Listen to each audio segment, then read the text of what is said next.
Fine तो भरना पड़ेगा ना बेटा। ये तुला पैसे जरूर दे।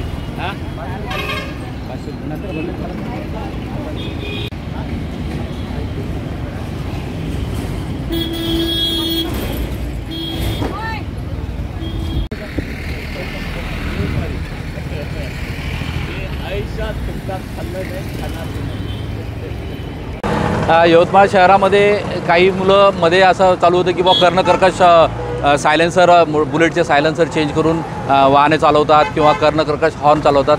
त्याबाबत ही आमची ड्राईव्ह चालू आहे। गेल्या 8-10 दिवसापासून आम्ही रोज 2 वेळा ड्राईव्ह घेत आहोत आणि ज्यांचे असे सायलेन्सर आहेत ते आपण त्या कारवाई करतोय किंवा जे हॉर्न आहेत त्या हॉर्नवर पण आपण कारवाई करतोय किंवा आता पुण्यामध्ये घटना घडलेली आहे तशी घटना इथे घडू नये त्यासाठी पण आम्ही चेकिंग करतो की कोणी अल्पवयीन मुलं गाडी चालवत आहेत का किंवा याबाबत पण आपण इथं सतर्क आहोत। जणांवर कारवाई करण्यात येते। आता सकाळपासून आता 11 वाजेपासून ही कारवाई चालू झालेली आहे। आता 30 लोकांवर कारवाई झालेली आहे आणि अजूनही 1 तास कारवाई चालू राहील।